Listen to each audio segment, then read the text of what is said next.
Right there. That's the problem. What is up, JL Life? Modell here. In today's video, we're going to be troubleshooting and solving the problem of my lockers not working. Stay tuned.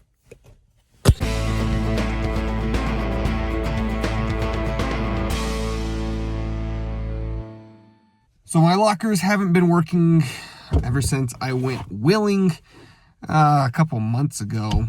I was trying to slam up something pretty hard. When I slammed into it, my locker lights turned on, and they were on. They continue to work sometimes, and of course they would disconnect. They were being very finicky, but they would still work, which led me to believe that the mechanical function of the locker was still working, and it had to have been electrical. And just thinking about when the light turned on, when I slammed into something really hard, made me think that I stretched a wire or pinched a wire. But anyways, we're going to figure it out and get my lockers hooked up a different way, because I don't like having to be within FCA's parameters to activate my lockers. I want to be able to activate them independently and when I want to. And that's what we're going to be doing in this video. But anyways, let's get into finding out what's wrong with the lockers. All right, so we are under the front axle where the locker pigtail plugs in. I'm trying to show this with one hand, and here's our problem. This little guy. As suspected, I overstretched the line. Unfortunate, but we got the part to fix it. And of course, looking closely at it, you see there are a total of 4 wires coming out of it. Now, of course, one's going to be your power lead, one is going to be your negative. That's what the locker needs to operate. The other two just have to be sensors for the locker. I'm sure one of them is to turn on the little light inside the cab to tell you when the locker is engaged. The other one, I'm not too sure. I imagine it would be something that would prevent the axle from engaging, the locker from engaging.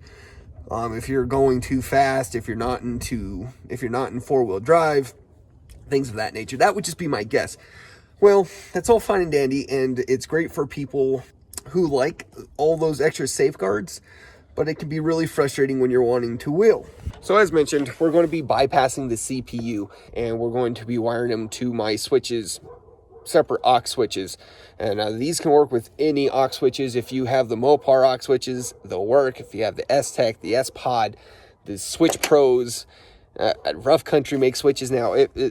Heck, even if you do your own switches, these will work in that manner. Some of the advantages of this is, one, you're not having to be within the parameters FCA has dictated. This is acceptable to engage your lockers, example, in 2 high, in 4 high. Or if you're even just wanting to just engage the front locker because you just need the front to grip, you have to lock front and rear.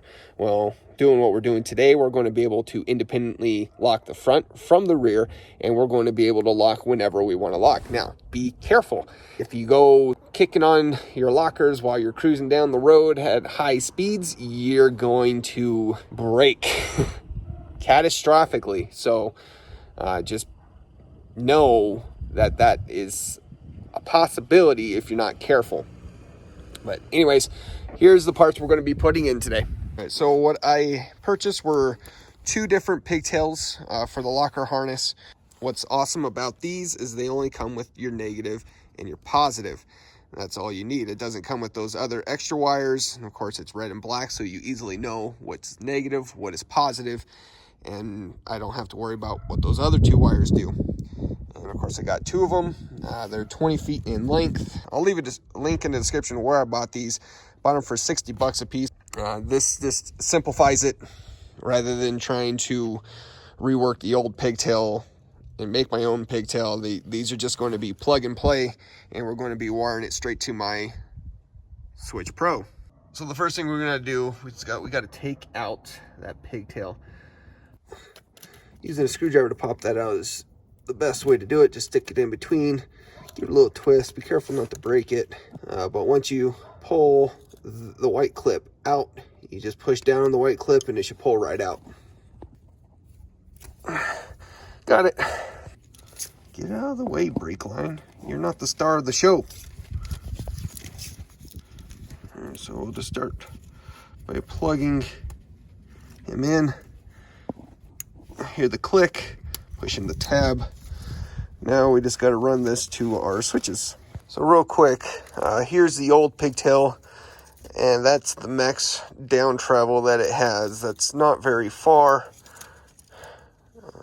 Try to get it in the same position. It's probably about 6 inches down, maybe 8. It's not very much. So I just want to make sure I leave plenty of slack in this one for it to have more than that sort of down travels. Super important tip when routing the front locker line.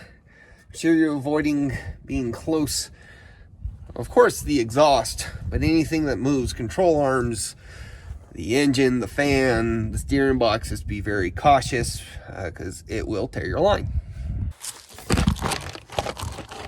I wish I had someone to record me, baby. Of course, zip ties are your friend.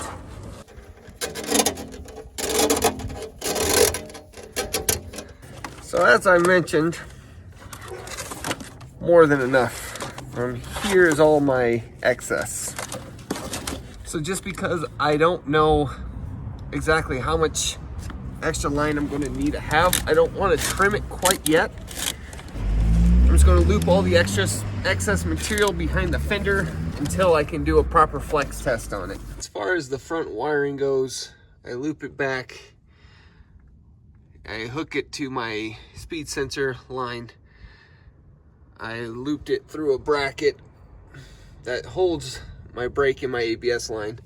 So whenever you're wiring yours, just make sure you're being conscious of, again, moving parts in heat, and be thinking of stretch when you're flexed. The rear is also easy. Pop out this tab with a screwdriver, squeeze it, it pops it out. Get the other line, plug it in, route it to the front.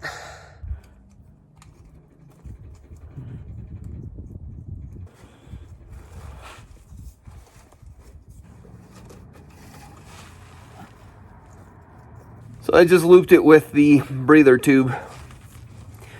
I don't put the zip ties on too tight, so there will be a little bit of wiggle room if I need it. We're gonna run it all the way to the front and get this done. If you're running your lines, you just hook them up to your switch. I'm gonna be soldering them into my Switch Pros. We're done.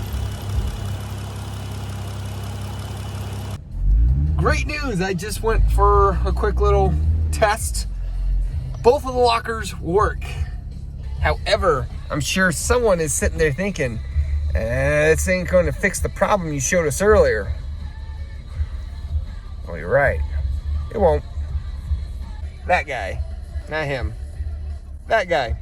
So you'll still have your service locker light on. Now, this will work even if the light is flashing. However, if you have OCD and that bothers you, well, there's a fix for that. I went and bought a Taser Recalibrate Er to fix that. I had the super chip in before, and at the time I was wanting to do this, super chip didn't offer this service. Well, it turns out they do now. Well, I'm gonna go with the Taser for now. We can see how I like it. If I don't like how the Taser operates, I'm just gonna switch back. But I'm gonna go and find off-road, which I think is in right there. So EPS lockers. Now, none. So I've deleted both of the lockers. So you can have that on to rear only, both, or none. We want none, so we're going to go by that. Front axle, that should be the FAD. I want that as a no. And I need to mention real quick, if you're going to be deleting the front locker, you're going to need to delete the FAD, or you're going to get a dummy light. boot it.